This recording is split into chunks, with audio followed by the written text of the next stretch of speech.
Dear friends, welcome back to my YouTube channel Pledge Classes. In this video today you will learn about was and were. Dear friends, आपका अपने YouTube channel pledge class में स्वागत है। आज के video lecture में आप सीखेंगे was and were. was और were का प्रयोग किन किन कंडीशन में कर सकते हैं और अगर किया गया हो तो कब कब उसका क्या क्या सेंस क्या क्या मीनिंग लिया जाएगा, आज के वीडियो लेक्चर में आप सीखेंगे। Use of was and were. Use of was and were मतलब इनको आप कब कब कहाँ कहाँ यूज कर सकते हैं और अगर यूज किया गया है तो आप was और were के सेंस क्या लेंगे, उनकी मीनिंग क्या निकालेंगे, आज के वीडियो लेक्चर में आप सीखने वाले हैं।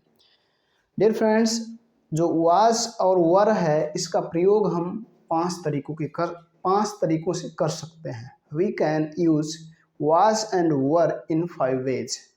was और were का यूज हम पांच तरीकों से कर सकते हैं। was और were का यूज डियर फ्रेंड्स, इसके पिछले वीडियो लेक्चर में मैंने आपको बताया is, am, are।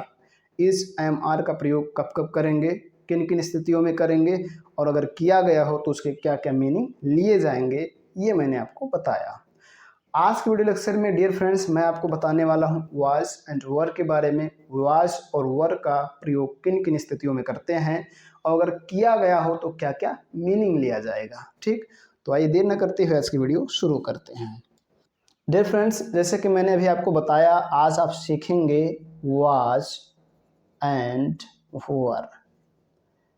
Dear friends, कुछ लोग इसको was और इसको were पढ़ते हैं, ये गलत प्रोनाउंसिएशन है, इस प्रोनाउंसिएशन को आप जरूर सुधारें। was है, ये were है, was were।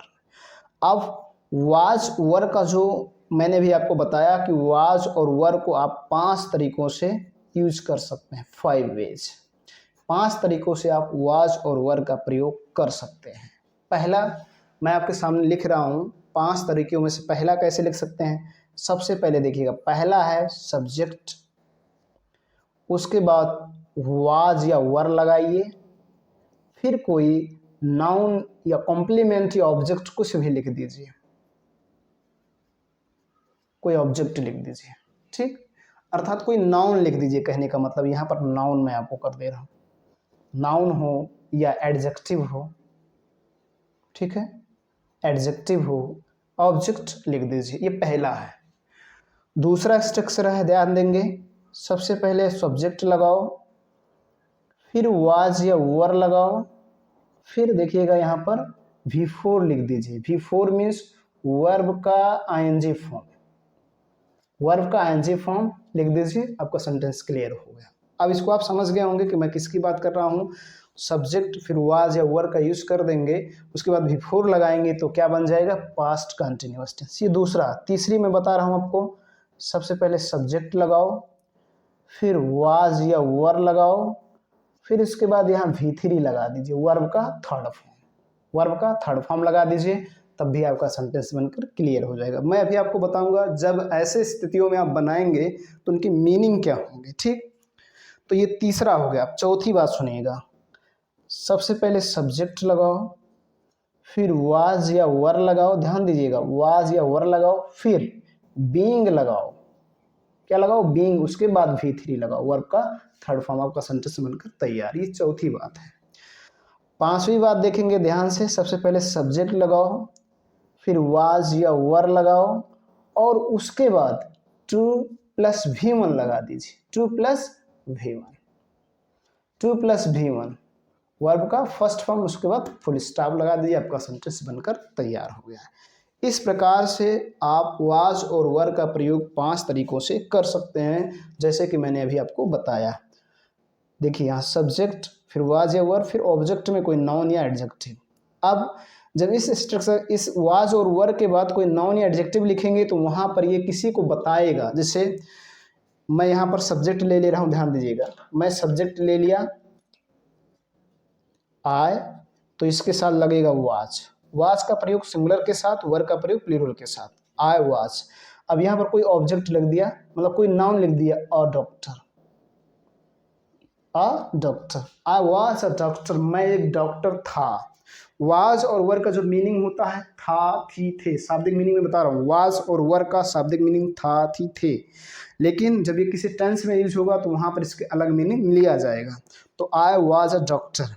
चलिए, सब्जेक्ट लिया आई, फिर लगाया वाज, फिर नाउन लगा दिया तो बन गया आई वाज अ डॉक्टर, मैं एक डॉक्टर था। एडजेक्टिव लगाएं तो देखिए यहाँ लगा दे रहे हैं इल, क्या बन गया? आई वॉज इल। आई वॉज इल मतलब मैं बीमार था, मैं बीमार था।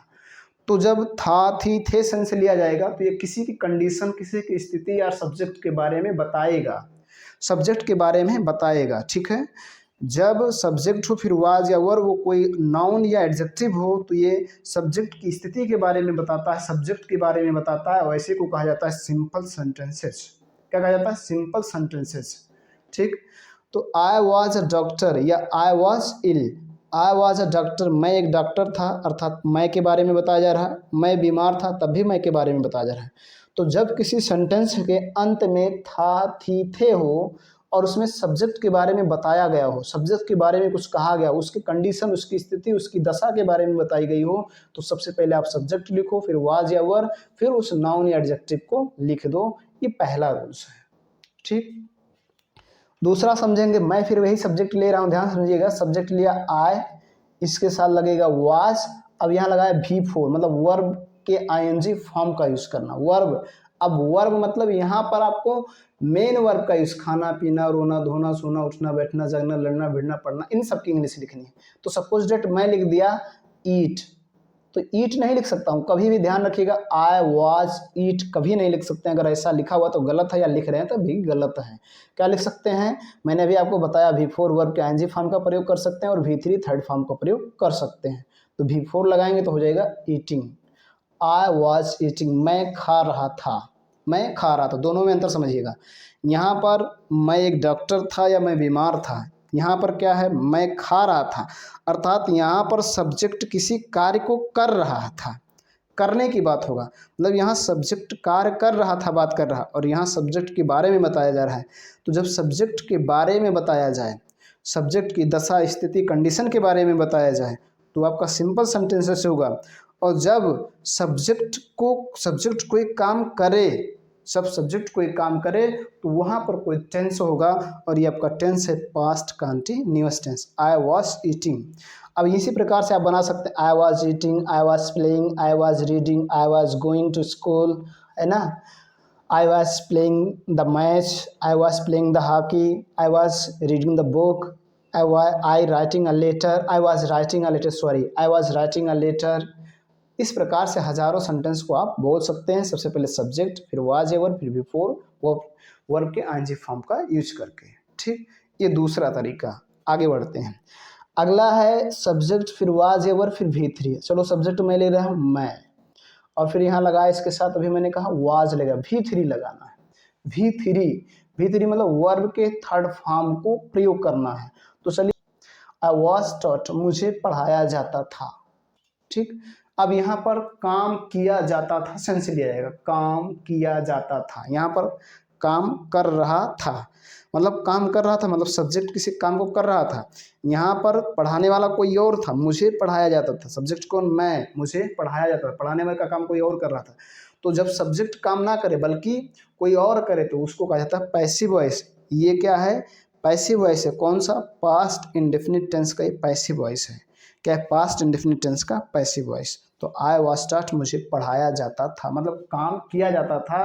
कहीं ऐसे उसे मारा जाता था, उसे बुलाया जाता था, उसे गाली दिया जाता था, काम किया जाता था की बात होगी तो आप सब्जेक्ट, फिर वाज एवर, फिर V3 का प्रयोग करेंगे। डियर फ्रेंड्स, आपके सामने अगला सेंटेंस है। सबसे पहले सब्जेक्ट मैं फिर वही ले रहा हूँ आई, इसके साथ लगेगा वाज, उसके बाद आपको आँख मूंद कर लगा देना वेइंग।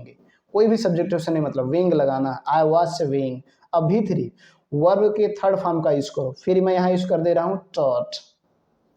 अब ध्यान दीजिए, यहाँ था मुझे पढ़ाया जाता था, यहाँ सेंस ले जाएगा मुझे पढ़ाया जा रहा था, काम किया जा रहा था, यहाँ किया जाता था, यहाँ किया जा रहा है, सेंस लिया जाएगा।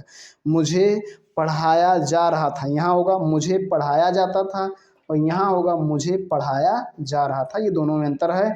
तो ये पास्ट कंटिन्यूअस टेंस का पैसिव वॉइस, देखो ये पास्ट कंटिन्यूअस टेंस का एक्टिव वॉइस और ये पास्ट कंटिन्यूअस टेंस का पैसिव वॉइस है। ठीक, तो ये दोनों में जब काम किया जा रहा था बात हो तो आप क्या यूज़ करेंगे, पास्ट कंटिन्यूअस टेंस का पैसिव वॉइस। काम कर रहा था की बात करेंगे, मतलब सब्जेक्ट काम कर रहा था, सब्जेक्ट काम करे, तो वहाँ पर आप यूज़ करेंगे पास्ट कंटिन्यूअस टेंस का। ठीक, डियर फ्रेंड्स, आपके सामने अगला स्ट्रक्चर है। सबसे पहले सब्जेक्ट मैं लिख दे रहा हूँ आई, उसके बाद लगा दे रहा हूँ वाज। अब यहाँ टू लगाना है आपको, और क्या लगाना है, V1 लगाना, वर्ब का फर्स्ट फॉर्म कोई भी लगा देना। आई वाज टू रीड, ठीक, आई वाज टू रीड, मुझे पढ़ना था। कहीं भी देखिएगा मुझे पढ़ना था, कहीं भी टू फिर V1 है तो उसका ना नी ने संसलीय निकाला जाए। आई वाज टू रीड, मुझे पढ़ना था। आई वाज टू गो, मुझे जाना था। आई वाज टू प्ले, मुझे खेलना था। आई वाज टू सिट, मुझे बैठना था। आई वाज टू रन, मुझे दौड़ना था। I was to get up, मुझे उठना था। आई वाज टू स्लीप, मुझे सोना था। इस प्रकार से वाज वर्ब के बाद टू फिर V1 का यूज करेंगे तो करना था, काम करना था का बात होगा। ध्यान दीजिएगा। अब मैं एक बार पुनः बता रहा हूँ, जब सब्जेक्ट की स्थिति, दशा, कंडीशन के बारे में बताया जाए तो सबसे पहले सब्जेक्ट, फिर वाज या वर्ब, फिर नाउन या एडजेक्टिव।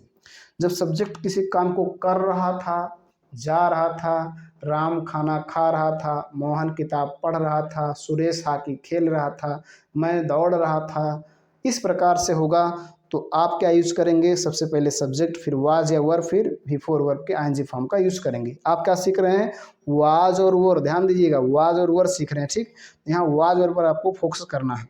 फिर वाज वर्ब के बाद V3 लगा देंगे तो काम किया जाता था, जैसे मुझे मारा जाता था, आई वाज बीटन, मुझे पढ़ाया जाता था, आई वाज टॉट, मुझे दौड़ाया जाता था, आई वाज रन, मुझे बुलाया जाता था, आई वाज कॉल्ड। ठीक, इस प्रकार से हो तो ऐसा यूज करेंगे। अगला है, इस प्रकार से सबसे पहले सब्जेक्ट, फिर वाज एवर, फिर बीइंग, फिर V3 हो तो काम किया जा रहा था, मुझे पढ़ाया जा रहा था, मुझे मारा जा रहा था, आई वाज बीइंग बीटन, मुझे दौड़ाया जा रहा था, आई वाज बीइंग रन। से आप कर सकते हैं और उनका आसानी से ट्रांसलेशन। अब मुझे जाना था, मुझे खाना था, मुझे रोना था, मुझे सोना था, मुझे दौड़ना था, मुझे पढ़ना था, मुझे लिखना था, इस प्रकार से आए, था थी थे आए, और उसमें जो वर्ब है उसमें ना लगा हो तो सबसे पहले सब्जेक्ट, फिर वाज या वर्ब, फिर टू, फिर V1 का यूज़ करेंगे। इस प्रकार मैंने आपको बताया कि वाज और वर्ब का यूज़ आप 5 तरीकों से कैसे कर सकते हैं। डियर फ्रेंड्स, इस वीडियो को देखने के बाद आपको कोई जानकारी मिली हो तो लाइक करें। After watching this video, if you have got any learning and information, then like it. If you are watching for the first time, then subscribe to the channel and also press the bell icon so that you will get the notification of the video that I upload. Thanks. Thank you so much. धन्यवाद.